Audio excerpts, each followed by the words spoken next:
Ya, sebenarnya yang memang pada asalnya yang dilarang itu adalah al-khamar. Khamar ya, dalam istilah Quran itu khamar. Kemudian adakah alkoholnya khamar ya? Nah, itu persoalannya. Ya. Jadi apa yang Anda paham ya, dan apa yang Anda pernah dapat juga, ya pernah pelajari ya kan? Al-khamar ini dia adalah spesies. Ya.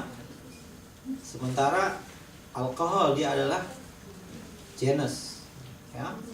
Kalau dalam biologi kita genus ada spesies kan. Ya. Jadi alkohol ini dia genus. Ya. Lebih umum.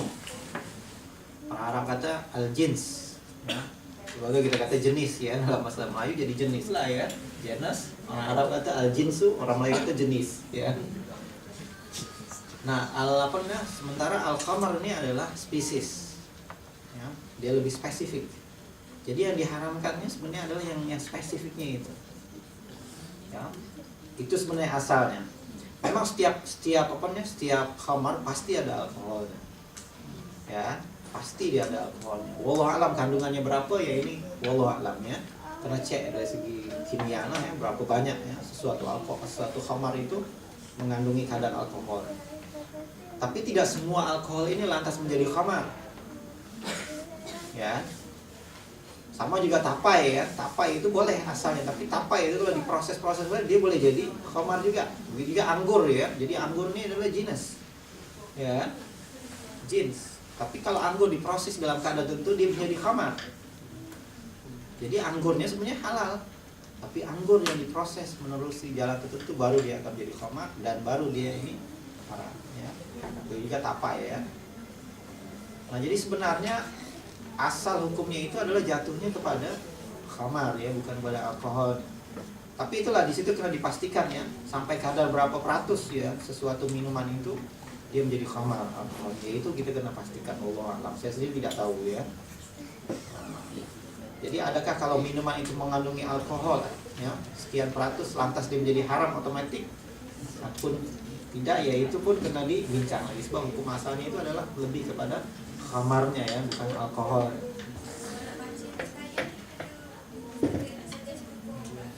Saya sendiri tak tahu, mungkin kalau ada sahabat-sahabat tahu tentang informasi ini, tentang maklumat ini ya.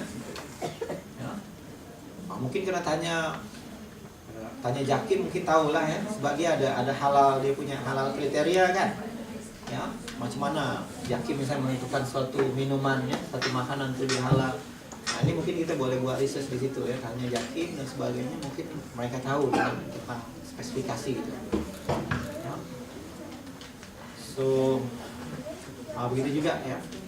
Tapi saatnya kita ragu, nah ini ya, ada satu kaidah ya, dak ma yaribuka ila ma la yaribuka. Nah, ini kaidah yang paling selamat lah untuk kita amalkan. Tinggalkan apa yang kamu ragu dan pergi kepada apa yang tidak kamu ragui. Jadi begitu. Tapi kalau kita nak menghukumkannya itu kena studi lebih dalam. Ya, kita kena studi lebih dalam.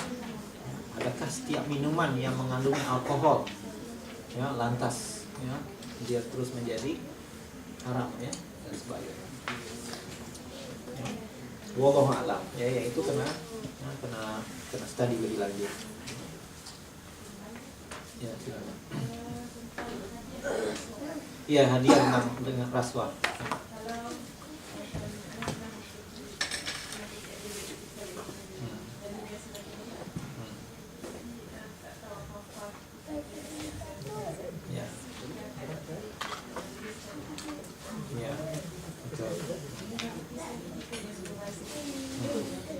Iya, betul. Sebenarnya ada satu hadis, al-hadaya lil ummal rashwah. Maknanya hadiah pada pengutip cukai adalah rashwah. Nah, ini ada al-ummal di sini artinya pengutip cukai ya. Dulu biasa ya. Jadi supaya pengutip cukai ini tak kutip cukai banyak-banyak, jadi lebih hadiah. Jadi di sini maknanya sebenarnya kalau kita ambil secara umumnya, memberikan hadiah kepada pihak yang berautoriti, yang berkemungkinan dia akan mengenakan liability kepada kita, yaitu mendekati rasuah. Ya. Sebab itu tadi beza di antara hadiah dengan rasuah. Biasanya rasuah ini dari pihak yang tidak berotoriti kepada pihak yang berotoriti. Kita bisa bagi hadiah kepada hakim ya, nah ini ada kecenderungan rasuah. Kita bagi hadiah kepada polis misalkan ya, ini ada kecenderungan rasuah. Ya, apalagi kalau kita ada case ya kan, apalagi kita tahu ya case-nya akan dihandle oleh ini ya. Nah, ya ini makin ada indication ya menuju kepada rasuah. Ya. Macam mana kita dengan supervisor? Ini pun kena hati-hatilah ya. Kadang-kadang itulah, kadang-kadang saya pun gitu ada studi-studi bagi hadiah misalnya. Kadang-kadang kita pun naik segan juga ya. Kalau bagi hadiah selepas result apa semua itu oke juga. Ini ketika exam bagi hadiah. Karena exam bagi hadiah ada lain ya. Kalau udah habis semua ya, nah itu bagi hadiah tak apa lah tadi. Nah, jadi kadang-kadang ya antara law and ethics nih dia suka skip untuk kita naik ini kan. Ya. Bergantung pada ini kita lah, kita tengoklah keadaan. Ya, kalau kita kuat misalnya kata kita ini bosnya, kalau aku dibagi hadiah pun itu akan terpengaruh ya dengan putusan.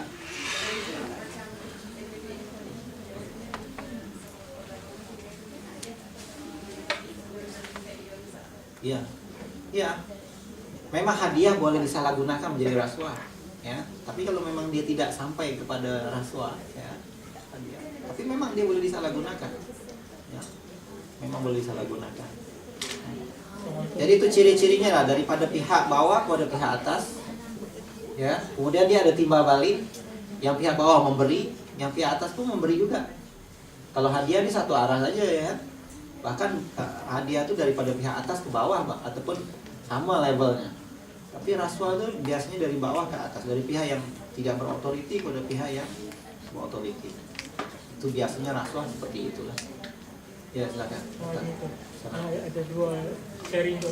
Ya. Pertama bakshish yang dipractice di Pakistan, Middle East. Yang kalau kita nak memudahkan proses application or anything, kita kena bagi. Terpaksa bagi ya. Adakah itu termasuk dalam rasuah atau bagaimana? Yang kedua lottery. Apa? Lottery.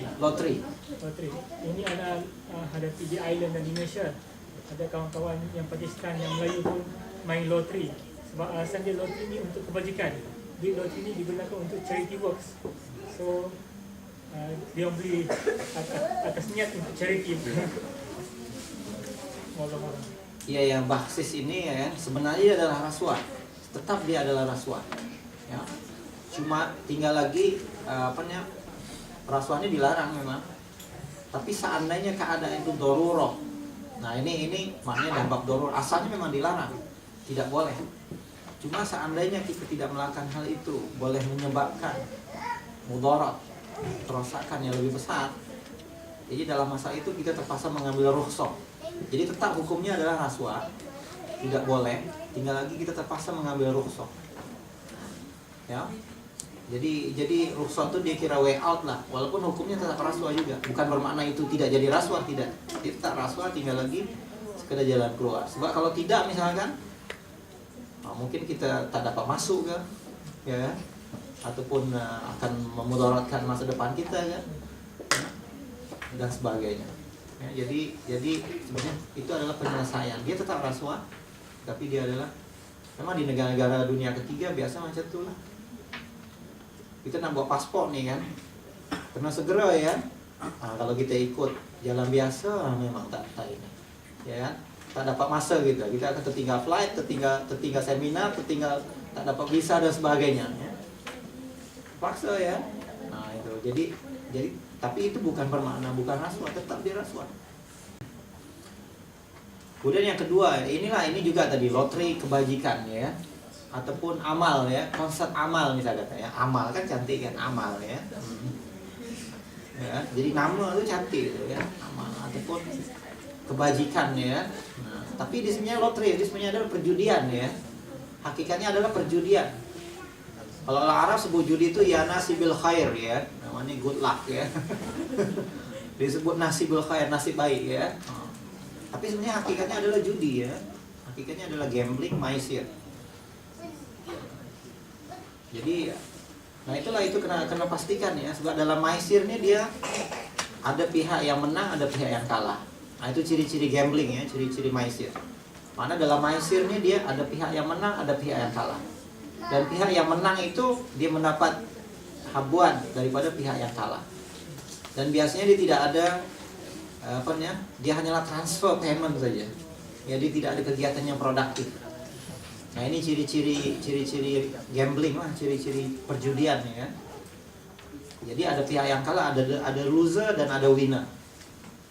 Ya. So the winner's gain is the losers, ya, is the loss of the losers. Ya. Maknanya dia dalam istilahnya sebagai apa namanya? Zero sum game ya, istilahnya itu zero sum game. Maknanya sebenarnya hanyalah transfer ya, transfer payment. Dan dia biasanya melibatkan properti lah. Melibatkan valuable property. Melibatkan benda-benda yang berharga, duit dan sebagainya. Kalau kita main badminton ya, ada yang menang, ada yang kalah juga kan. Tapi tidak melibatkan duit. Ya, maka itu tidak judi. Tapi kalau kita main pingpong ya, nah aku bet misalkan 10 pound, you bet 10 pound, yang menang dapat 20 pound. Nah, ya ini judi lah. Ya. So kita balik kena define tadi lah ya. Jadi sebenarnya itu tetap judi. Dan dia pun sebenarnya tak suka kalau dia kalah ya kan. Walaupun dia kata amal ya, dia pun mengharap menang juga, dan kalau tak dapat pun gerajing juga ya dalam dirinya. Ya. Nah, jadi dia pun tak suka juga. Nah, itu ciri-ciri perjudian. Ya, itu yang kadang-kadang kita kena pastikan ya. Walaupun kadang-kadang dia menggunakan nama konsep amal ke, ataupun lotre kebajikan ke ya. Padahal dia adalah sebenarnya hakikatnya adalah perjudian. Wallahu a'lam. Jadi yang kita perlu ambil kira adalah dia punya hakikatnya. Ya, hakikatnya itu apa?